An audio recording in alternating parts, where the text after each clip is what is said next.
Hi everyone, my name is Jonathan and I'm the game designer at Burrito Studio. Today we're gonna take a look at the game Highlands. So before I start, I just wanna say that we are still in alpha, so a lot of things are still being implemented, a lot of things are still changing. So you'll see the battle screen is not final, UE, a lot of things are gonna change. But yeah, so that's an alpha. We still have enough. We have enough though to give you a look at the progression of the game, and this is what we're going to do now. So let's get started. All right, so I started a new game. You see here the dialogue story is beginning. So good thing you showed up. I was skeptical about your survival, judging by the looks of things. And so they talk. This is you know, a similar style to traditional Japanese RPG. Okay, so I'm just gonna skip the story for now. And here we have the map, so you can have a look at the beautiful map. With we're starting to put some animations already, so you can see it's starting to look alive. If I zoom out, you can see this is the territory that we see now, and the clouds are actually the fog of war. So when you start advancing on the island, the clouds will dissipate and you will see more terrain. So it kind of makes sense because we're on a floating island. So I really like the fog of war. Okay, so if we get back on the map now, what we see is various sectors. So the territory is separated by sectors. The villa here is one sector that we control, that we start in. You see here all the characters that we have. These are the royal family members, the protagonists. Their total combat points is displayed here in the blue shield, so that's 41. That's the total of everyone. You can see, if you're curious, you can see each character here on the character list. You can see Leoric, for example, has got 7 combat points. He's a mechanic, so he's got 2 in mechanics. Cecilia is a fighter, combatant, also leader, so she's got 14, 0 in mechanics, but she's got 1 in leadership. You'll see what it does later on. So basically, these are my characters. This is the sector I have. The red circles with the red circles indicate enemy controlled sector. So the number on top is the enemy combat points. So I'll start the fight, so I'll drag that guy here and I'll put him here, for example, and you can see when the fight will trigger, you can see he will fight 15 points versus 6 for the enemy. Now the fight goes similar to Risk in terms of scope, so when you're much stronger than an enemy, usually you're going to win the fight, but it's going to leave you with some damage that you have to deal with. If I would say start the fight with Merrigan, the queen here, 4 on 12 doesn't look really good. She would probably lose that. So we're gonna send Cecilia to help her out. We're now at 18 versus 12. That should be okay. Now the game is turn-based, so I'll just end the turn and we'll see what happens. There you go. You've got the first fight with the uncle here. We've got 3 choices during combat. So we've got attack, we can use consumables, we can use items, and we can also withdraw if things go south. So I'll just attack for now. And so you can see I did 3 damage to the swarm, and he did 3 damage as well. Now what we're fighting on this map right now are what we call the swarm. They're like a bunch of mechanical robots, mechanical insectoids. And just one by themselves, they're not very threatening, but when there's a lot, then they really start to be scary. So these are the mysterious invader, well, some of them, more to come. So I'll keep attacking, so there we go. All right. Now the second fight, now we've got 2 swarms, we're fighting against 2 swarms. And you can see here, because we've got 2 characters, that you can choose actually who's gonna take the damage. Who's gonna be the meat shield. Merrigan, the queen, actually, she's more fit to be a leader, so I think I'll leave Cecilia to get the damages. So I'll click on attack. Okay, enemies taking damages. One of them is dead. Cecilia still got 5 points. It might be a bit 3, but I think she's gonna survive. So there you go. She still got 2 points. And alright, so this is the next turn now. So we can see we've got more territory now. We've got 2 additional sectors under our control. Okay. One of them has a tavern. Now taverns are very good because you can recruit characters, different characters that are hanging in the tavern and they don't know what's happening, and so you need to rally them up to the cause. We're gonna do that. We're gonna send Merrigan, the queen, on that hotspot here, and she will take control of the tavern. I could send the Uncle Uriel here. However, you can see that when I do that, since the sector is empty or there's only Merrigan and she's not really strong, these enemies here will start to attack and invade the sector because they smell fear.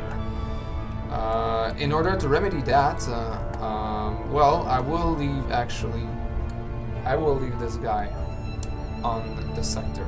So he's garrisoning, they're too strong, so the enemy's not going to attack. Okay. In the meantime, what I'll do is I'll show you the fortification mechanic, repair and fortification mechanic. So I'll take these 2 guys. These 2 are the Lyric, the protagonist, and the little brother Micah, and they're both mechanics. So what I'll do is that I will drag them on that sector on the shield and the little wrench.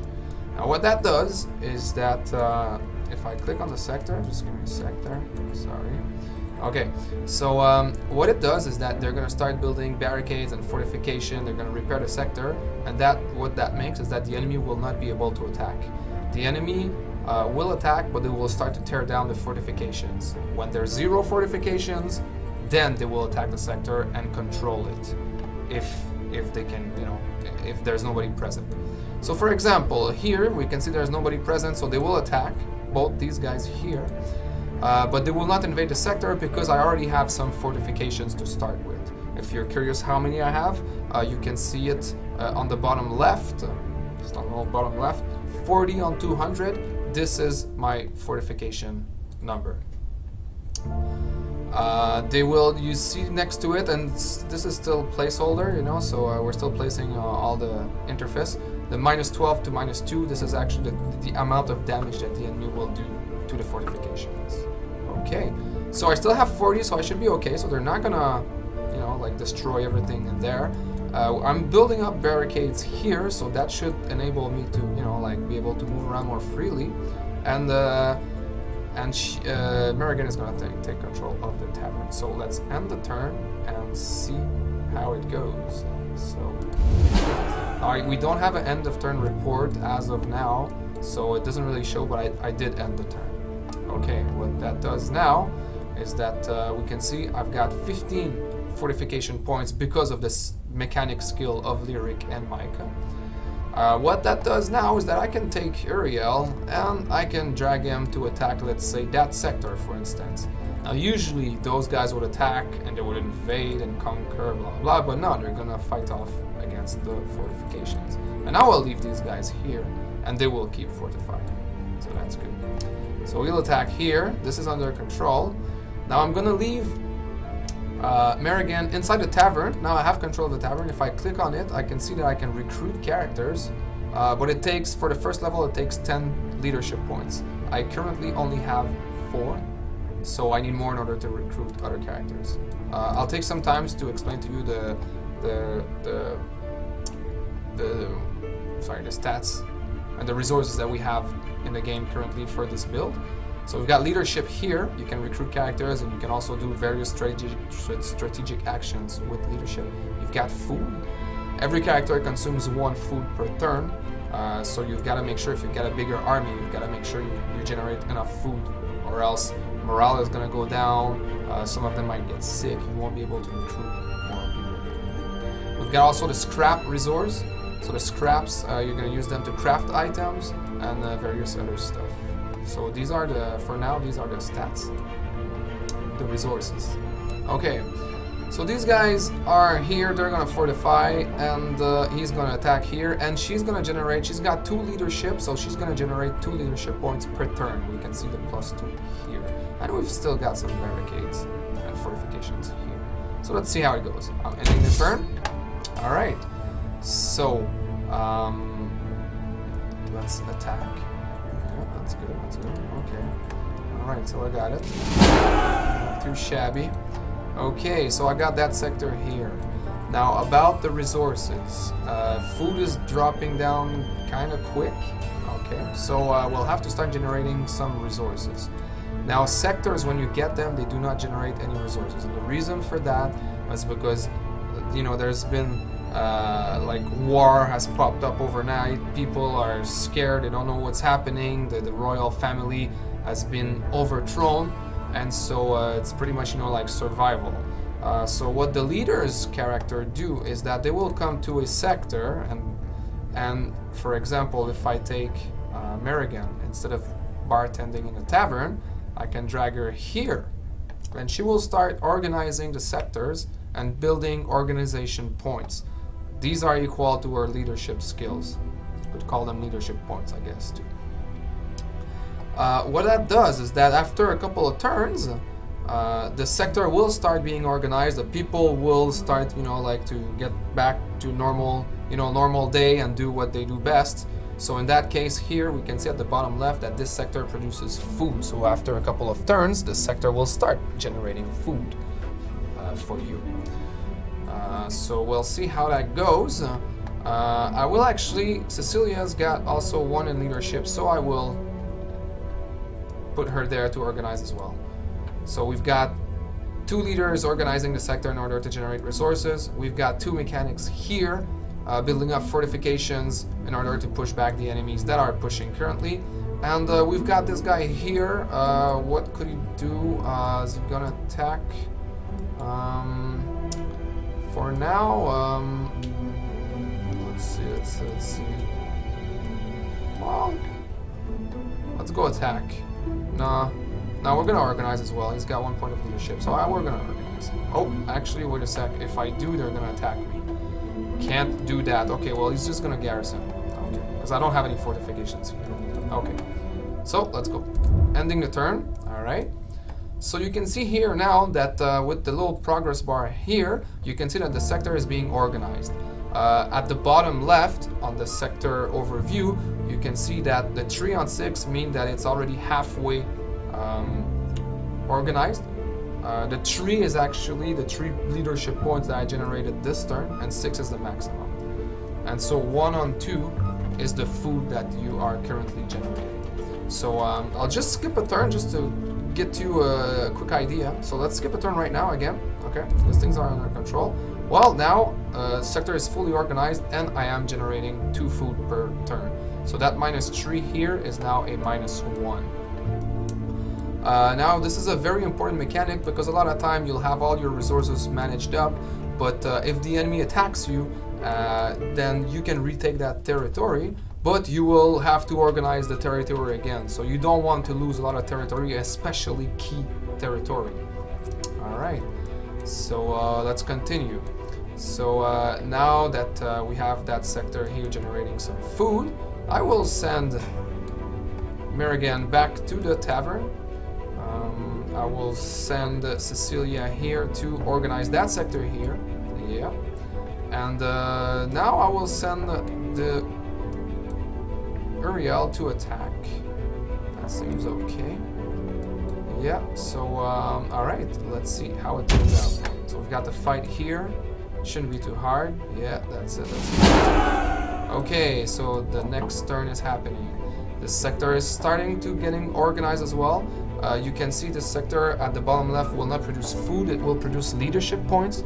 So those are passive leadership points that you will gain. Okay. Alright, now I've got this sector here, but you can see there's 18. There's 3 swarms actually. Each swarm is worth 6 combat points. So there's 3 of them. 18. They're stronger, so they're gonna attack. Now I could put Cecilia here and then I'd be strong enough and they wouldn't attack. But I like her actually, just organizing the sector here. So what I'll do is that I'll click on the tavern, okay, and I'll recruit another character. I will recruit a combatant. Yeah, let's go. Yeah, Agin Drakovich has been recruited. So I took my leadership points to recruit a combatant from the tavern. I'll take him here. And actually, you know what? Since I'm strong, how about I'll just go straight up attacking him. Yeah, let's go. And okay, so just to make sure about my base here, I got Cecilia organizing the sector. This is good. I got Lyric and Micah fortifying. I'm up to 42 fortification points, and we've got Merrigan generating leadership points. So that's good. All right, so let's attack. Okay, this might be a tough fight. Let's try to see how it goes. All right, so I'll take this guy here to defend. Okay, not too bad. He's at 6 though. Let's keep going. 3. I'll defend with Uriel. 8. That's a tough fight. Okay, I'll take a chance.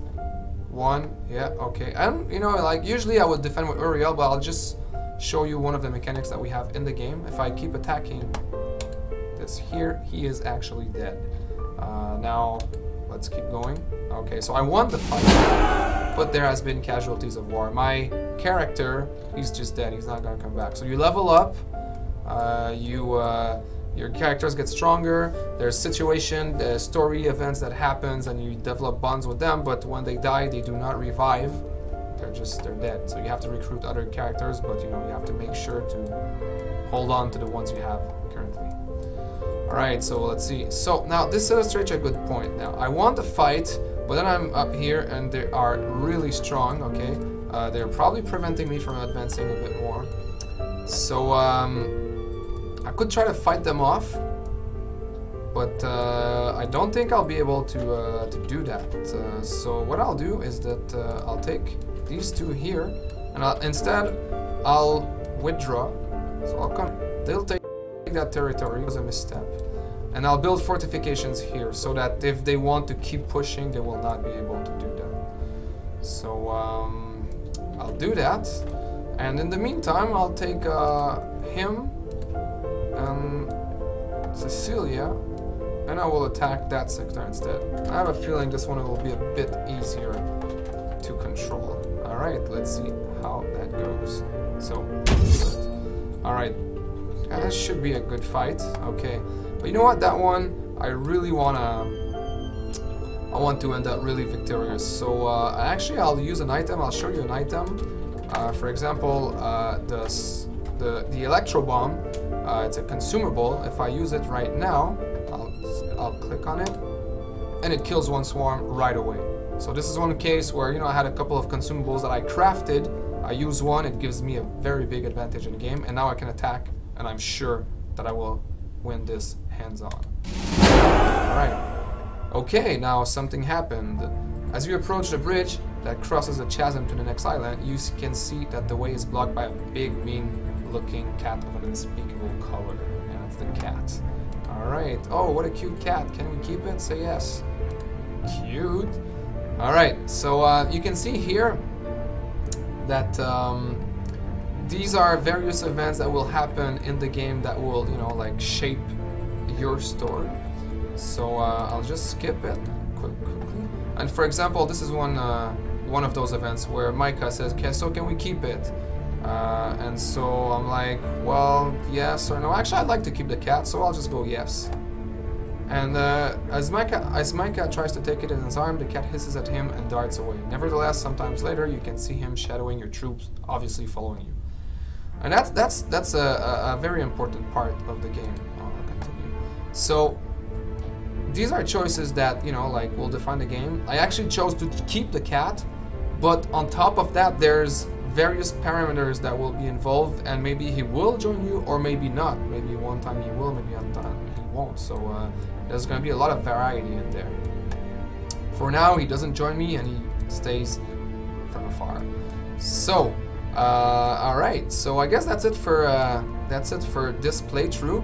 This was to give you a really like a quick overview of the basic mechanics of Highlands. But let's say it would be to continue the game, it would look like so. I mean, I would have a choice here. Okay, do I want to go here? It's easier, but maybe there's a bunch of enemies. Do I want to go here instead? What would be the preferred way? So you got your fighters here. You got Merrigan here that's still generating leadership points. You've got Lyric and Micah who are barricading and fortifying that sector so that they do not push in. And that's basically the flow of the game. So stay tuned for more. The next playthrough will focus on guerrilla warfare, what happens when you're more of a warfare situation. I will give you a sneak peek at the map, the giant map that we have now. Okay, you can have a look. This is to give you an idea of the progression. Okay, yeah, it's really nice. This is the goal. Okay. And next one will focus on that part here. What happens when you have a couple of sectors, but the rest of the city is overrun by enemies? How, you know, like how do you take back control of all of this? You know? So stay tuned for more. And also make sure to also get. We're gonna give more information about our cat contest, as you probably saw in our Kickstarter page. We're actually gathering all the craziest, wackiest entry for items that you would like to see the cat bring back. Because that cat, actually what he does is that he just eats your food like every turn, and then you're like, well, he's useless, and he brings back items, but they're like really weird items, like I don't know, like soiled trousers of Sir blah blah blah and stuff like that. And these are actually entries from you, from the viewers. And the best entries that we're gonna have, that we're gonna see, our artist Burrito will actually draw them for you, so you could see your entry, your item in the game with the cat that will bring it back. So what will it be? Stay tuned. Alright, so that was the stream. I hope you liked it, and more is coming soon, so make sure you stay tuned. Thank you very much.